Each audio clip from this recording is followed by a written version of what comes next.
Normally, when it comes to the free PlayStation Plus games for the month, we get 3 games. This month, we've got 6. This is Matt from Hanley Gaming, and these are the free PlayStation Plus games for November 2021.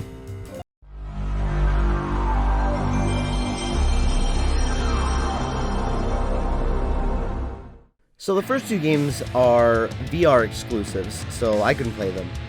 The first is The Walking Dead Saints and Sinners, which is a first-person shooter survival game.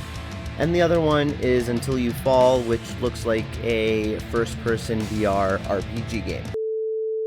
The first game that you're able to play without VR is actually another VR title. This game is called The Persistence. If you're playing without VR, it plays just like a first-person shooter. You use the controller, you look around, it's all in first person, and it's got stealth sections, it's got combat, including melee and ranged, and it also has a very dark atmosphere and a lot of jump scares.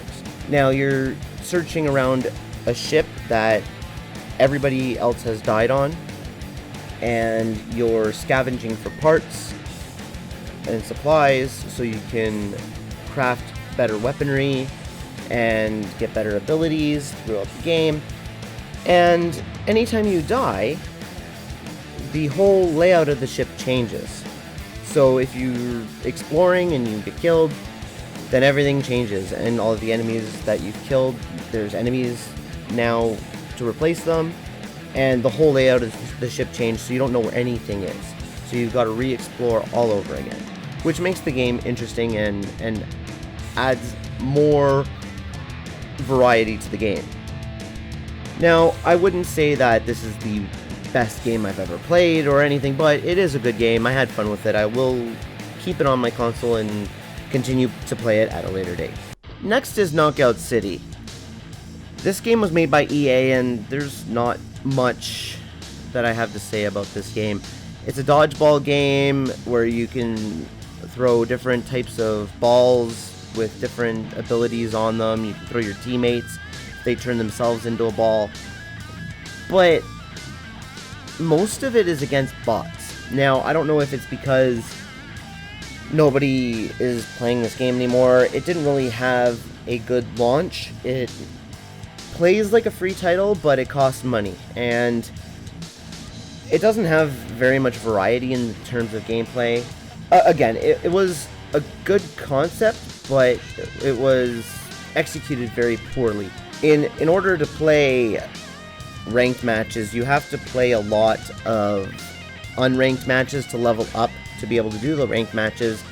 And the unranked matches is basically against AI opponents, and I'm just not interested enough in this game to constantly grind against AI opponents long enough to be able to face other opponents, if that makes any sense. It's just, out of all the games I played, I only played with real people once. Out of all the games that I played, and I played for over an hour, and it was not getting any better. I did not enjoy this game at all. You know, if they pulled it off better than they did, I might recommend this title, but in the state that it's in, I can't recommend it. It's in Season 3, and it looks like there's nobody playing. I'm not going to be playing this game anymore. I've already deleted it off my console. I'm not going to keep it at all. I think this was a very poor entry. Now we'll look at First Class Trouble. Now, this game is very interesting. It's like a third-person version of Among Us. Now, you either play as a resident who has to shut down the computer on this spaceship, or you play as a personoid who tries to keep the residents from completing their mission of turning off the machine called Kane. The personoids can talk privately amongst each other without talking to everybody else, and this game, other than that, the way you can chat is proximity chat, so you have to be close to the people to be able to hear them. So if they're in another room or something, they can't hear you talk. When you talk between from personoid to personoid, which there's 2 in each round, the other people can't hear you when you talk personoid to personoid, so you can be anywhere in the ship and still be able to communicate. So you can either win as a personoid by killing all the other people, or if the oxygen runs out, then they die. The only way for the residents to win is either by killing the personoids by finding out who they are, or shutting down Kane. In between each elevator, so like after you go through the airlock and go into the next section, there's a meeting held. And in the meeting, you can either vote people out, who you think is the personoid, or continue as is. Sometimes it is hard to tell who the personoid is, depending on how good they play, but if you see them do something that a resident can't do, then they're exposed, and you can kill them by holding them, and then another person comes and stabs them in the neck and kills them. So there's a few ways to play this game. I've played as both resident and personoid, and both are good. They've both got their unique styles of play. Now, another way you can tell who is a personoid is by getting logs. Now, the logs that you get while doing different challenges in the level will give you clues to who it might be a personoid. It will have like 4 names on it and says at least one of these people is a personoid. So it might have both, might have one, but one of those people on the log are a personoid. So it will say at least one of these names are a personoid, so you know that one of those 4 people are. You don't know, who is though, unless they've done something shady. This game is interesting. I enjoyed it. It does depend on the group of people that you're with, though. I prefer to play with a group of people who are not playing together. That does disrupt it a little bit. If they're all playing together and know each other, then that does suck the fun out of it a little bit to a point. But if you're playing just with a random group of people, it could be quite enjoyable. And lastly, we'll look at Kingdoms of Amalur: Re-Reckoning. Now, this is a remaster of a 2012 game, Kingdoms of Amalur: Reckoning. So, see what they did there? Re-Reckoning. Anyways, this game bears many similarities to the Fable series, in my opinion. It's got magic, ranged attacks, melee attacks, but then it's also like Elder Scrolls, where you have different races that you can make your character based off of, and they've got more of a skill tree than something like Fable, and you level up and stuff.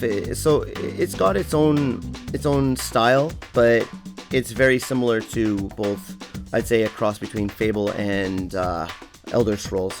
There's 3 classes. There's I forget the names of the classes, but basically a mage class, a rogue class, and a warrior class. So, the mage class is, more for the magical side and use staffs and stuff. And then there's, the rogue side where you use daggers and light armor, and then the warrior side where you got the big swords and heavy armor. I found it very similar to Oblivion, where when you use your weapons and your armor, it starts to deteriorate and you have to use repair kits to fix it if you like that armor and you want to keep it, rather than try to find new armor that is the same or better. So if you find a good set of armor, you can just repair it when it starts getting damaged. And sometimes I'm okay with that. Sometimes I find it a little bit annoying. It keeps it interesting though. Yeah, the combat, I actually really like the combat. It's more complex than, say, Fable. So you got, your attacks, you got a dodge, you got a block, you got a parry.